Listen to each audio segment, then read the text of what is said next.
This is News Hour on Ifako Radio. Good morning. I am Nado, Esther.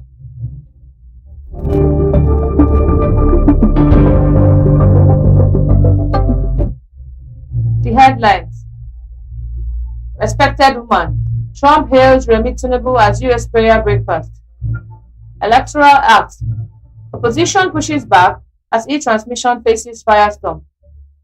PDP crisis, Makinde camps fails as INEC recognizes Wike bloc. Nigerian, jailed for life after stabbing UK student to death. Lagos targets clean energy expansion to boost economic growth. Sports, Atlanta boss wishes Lukman well and Atletico switch. Entertainment, Nollywood actress Auntie Ajara dies after illness.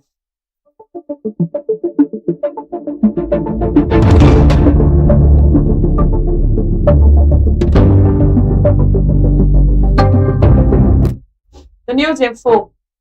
Respected woman, Trump hails Remi Tinubu at US prayer breakfast. US President Donald Trump on Thursday acknowledged the presence of Nigeria's First Lady, Senator Remi Tinubu, as he spoke at the National Prayers Breakfast in Washington, D.C., highlighting her faith leadership and role in religion.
Welcome back. Sorry for the power outbreak.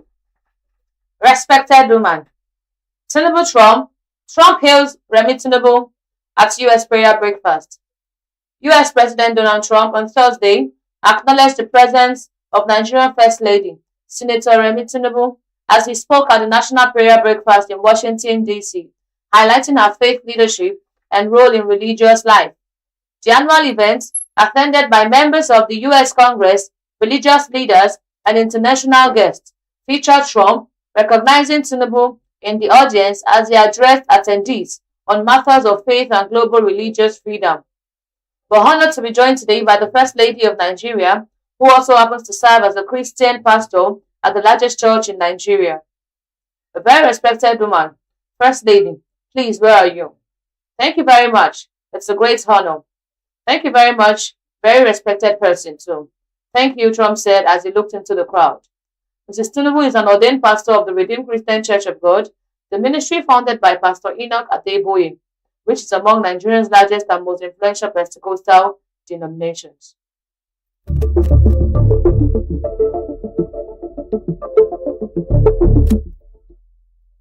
Kwara massacre. UN condemns killing as Turkey pledges support.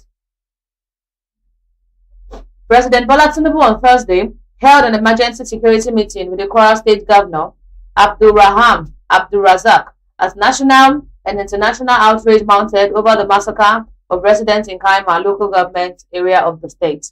The meeting came as the United States and Turkey condemned the killings. Northern senators demanded a sweeping security overhaul, and the Inspector General of Police ordered the deployment of tactical teams to the affected communities. The deadly attack, which claimed at least 75 lives, according to the government figures, has triggered renewed calls for mass recruitment of security personnel, expansion of armies and intelligence capacity, and stranger federal intervention, with lawmakers warning that Nigerians' worsening security, particularly in rural communities, now possesses a grave threat to national stability. Also, the Northern Senators Forum called on the federal government to urgently recruit more security personnel and strengthen operational capacity to curb the rising wave of violent attacks across several states.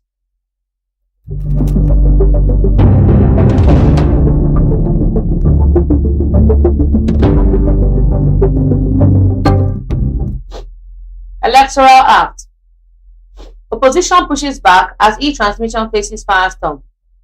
The Senate Minority Caucus clarified on Thursday that the Senate did not reject the electronic transmission of election results before the leadership passed the Electoral Act Amendment Bill, contrary to widespread media reports.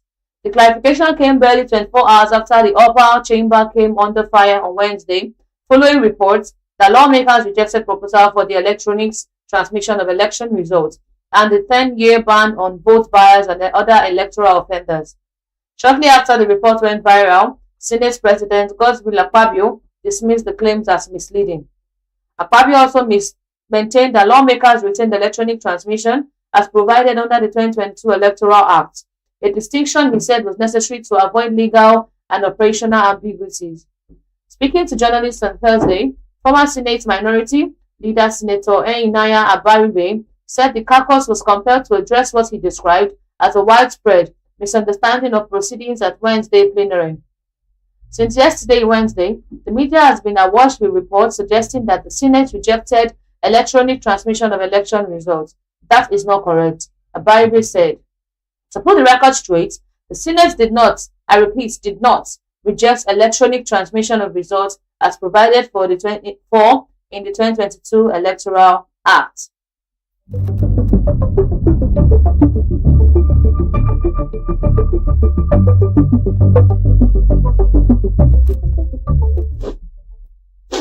PDP crisis. Makinde camp fumes as INEC recognizes BK bloc. The crisis rocking the People Democratic Party escalated on Thursday following the Independent National Electoral Commission's recognition of a caretaker committee backed by the Minister of the Federal Capital Territory, Wike. The move triggered outrage within the camp loyal to the PDP governors, led by Saminu Turaki San, as national chairman of the party. On Thursday, the caretaker committee, led by Abdulrahman Mohammed and caretaker secretary Samuel Ayaun, were invited for the quarterly meeting of the political parties with the Independent National Electoral Commission. It was noted that Mohammed occupied the front row seat designed PDP chairman, while Ayaun sat beside him on the seat labeled PDP National Secretary. After the closed-door session, Ayaun told journalists, "Yes, we were invited yesterday as the recognized leadership of the PDP, and we are here to participate in the crucial consultative meeting between INEC and political parties to deliberate on party matters and electoral issues." The recent court judgment has effectively resolved the crisis that has been affecting the PDP.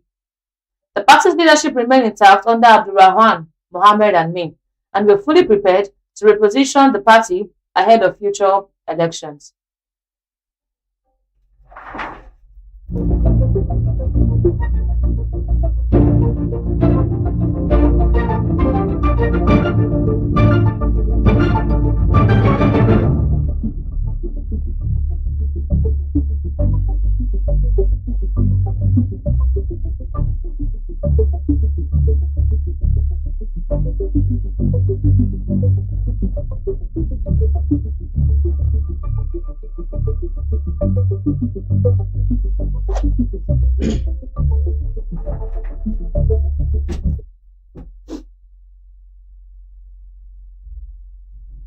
Nigerian jailed for life after stabbing UK student to death. A UK court has sentenced 40-year-old Adebola to life imprisonment for the murder of his former girlfriend, 23-year-old university student Steph Irons, in Nottingham, England. According to Irish reports on Thursday, Adebola was sentenced to Nottingham Crown Court after admitting to killing Irons at her Macaulay home on October 21, 2025. Following the breakdown of the short-lived relationship, the court heard that the pair met while working together and briefly dated before parting ways. Prosecutors told the court that Adegbola became obsessed with irons after their breakup, ordering 2 nights online and traveling by taxi to her home. He attacked her as she stepped outside to take out the trash, then forced his way into the house, stabbing her repeatedly. The alarm was raised when Iron's colleague received alarming messages from her phone. Police later discovered her body in the living room as she was pronounced dead at the scene. After the killing, Adegbola reportedly fled, discarding blood-stained clothing and other evidence along the streets in Macaulay and Carlton. Nottinghamshire police said he moved through Mansfield, Workshop, Shelfield, and Hull before eventually surrendering. Although he declined to speak during the questionings, investigators reconstructed his movements before and after the murder. The judge sentenced Adegbola to life imprisonment with a minimum term of 25 years.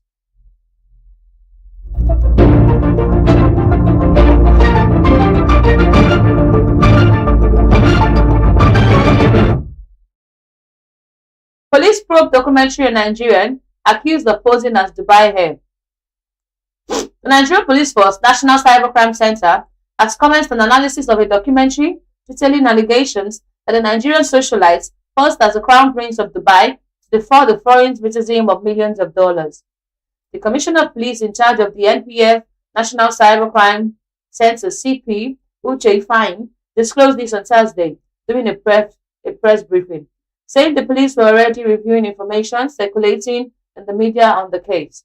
I tell you, we were able to intercept that case that is actually trending now. Just this morning, I summoned my people to conduct a profiling analysis of the facts that we've seen, Ifeanyi said.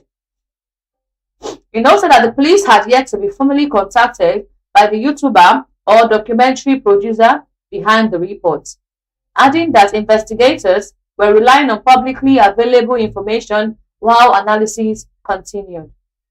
We've not been contacted by the YouTuber, so what we have on ground is information that is already out there in the media.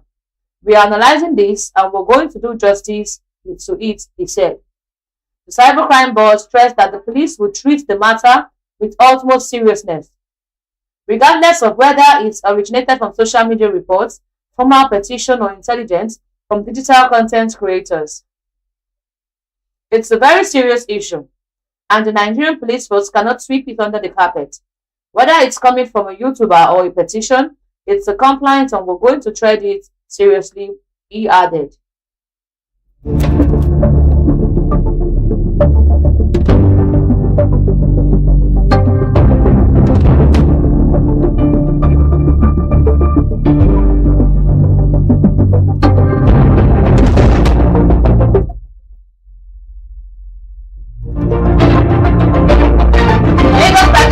Energy expansions to the economic growth. The Lagos State government has announced plans to evaluate pathways for the citywide development of clean energy solutions as part of efforts to strengthen climate resilience and stimulate economic development across the state. The government disclosed this in a statement shared on Friday, following a one-day stakeholders workshop on the Lagos Energy Climate Action Implementation held on Wednesday at the Radisson Blu Hotel, Ikeja.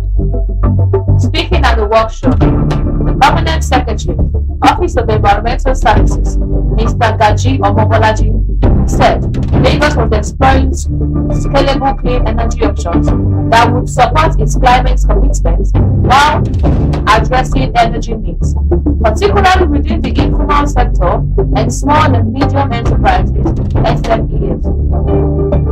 The workshop was organized to present outcomes of the pilot projects implemented under the Lagos Climate Action Plan. Omobolaji said climate change remains one of the most pressing challenges affecting human existence, with far-reaching consequences for urban stability, public health, economic productivity, and environmental integrity.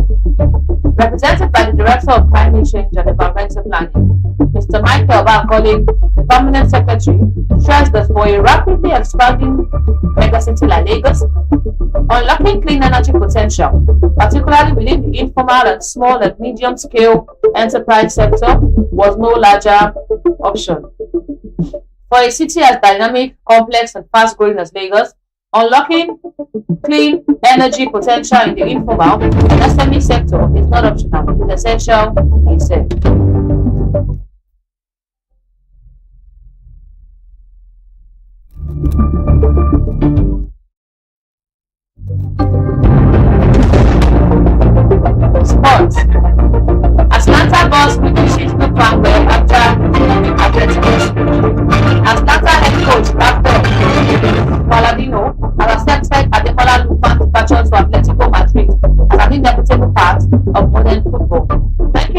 service to the club. The Nigerian international, 40 million euro switch to the Spanish capital came just days after the Atlanta president, Luca Pecassi, has insisted the forward was not available for transfer amid Napoli's interest. Paladinos acknowledged the player's ambition while expressing gratitude for his contribution to the Italian club. It's a dynamic that's part of today's football. The 41-year-old told Tito Atlanta. Lukman has his important report, expressed this for seasons, and chose Atlantico Madrid. You have to respect his decision and thank him for what he did. We look forward to the strong players we have at our disposal and we desire to continue to amaze. As his new club, Atletico Madrid manager Diego Simon wasted no time replacing the 2024 African Player of the Year, saying that the 28-year-old will return for loss in Portugal.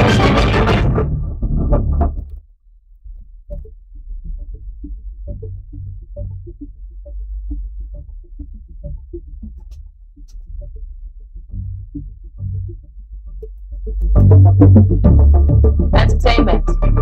Nollywood actress Ajara dies after illness. Nollywood actress Ajara Lasisi, popularly known as Auntie Ajara, is dead. Her death was announced on Thursday by Nollywood director Tobi Oladele Testimony, also known as T-Money, in a statement shared on Instagram. With heavy hearts, we announced the passing of young actress Auntie Ajara. She passed out overnight after a long and courageous battle with illness. The statement read. T-Money said the late actress received immense love, prayers, and financial support from kind-hearted people across the world. We're deeply grateful to everyone who stood by her with prayers, contributions, encouragement, and compassion. We also asked members of the public to stop making donations to the account previously shared for her treatment, stating that financial contributions were no longer required. Our thoughts and prayers are with her family, loved ones, and everyone grieving this painful loss. Statements are made.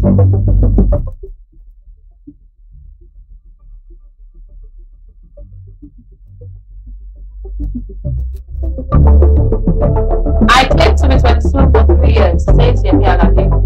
Super sumptuous, Yemi Alade has revealed that she claimed to be 22 years for 3 years straight because she was consumed by being herself and only her team wasn't bothered about the outside world.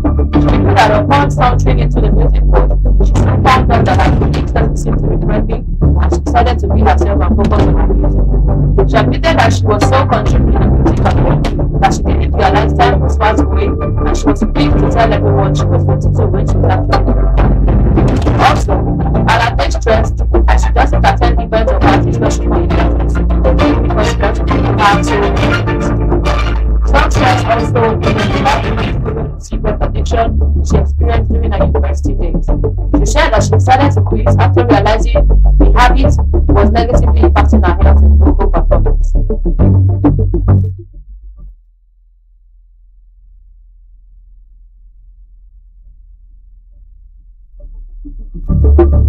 Recap of the headlines. Respected woman. Trump hails Tinubu at US prayer breakfast. Electoral Act. Opposition pushes back as e-transmission faces firestorm. PDP crisis.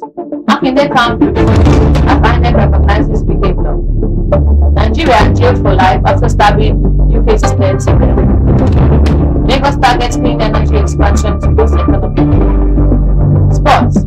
Atlanta bus pushes football well after Atletico switch. Entertainment. Hollywood actress Ajara dies after focus on all that social media handles on Facebook, WhatsApp, Twitter, YouTube, Ifako Radio. On Instagram, Ifako_radio. For news reporting, contact us at ifakoradio@gmail.com or you call or WhatsApp 091 2222 7433. Special thanks to our news producer Olaniretsi Olusegun. Thanks for watching. I am Nado Esther. Have a productive Friday. God bless you, Ifako.